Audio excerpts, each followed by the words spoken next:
Morning, nasa SM ako ngayon.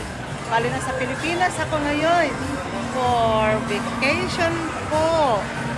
So, meron po tayong avocado dito. Oh, ang sarap ng mga ginagawa nilang mga milkshake na dinadayo po ng ating mga kababayan dito sa Tuguegarao City.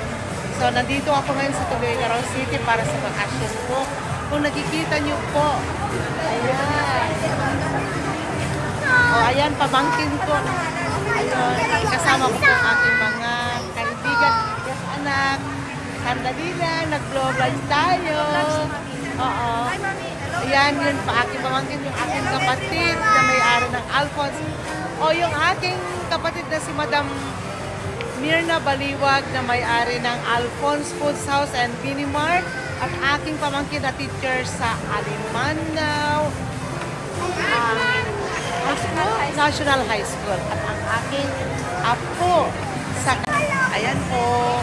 Please like and subscribe for Arlina Baliwag.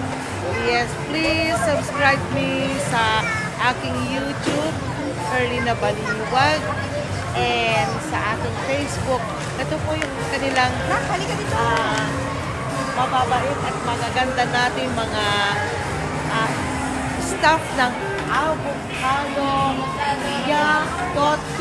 Dayuhan po natin to dahil masarap po ang mga smoothie natin, ang mga smoothie nila dito. Sorry po, natataranta ako kasi ang dami pong tao. Ayan, pinapakita ko po yan. Ayan po nasa SM Siumay.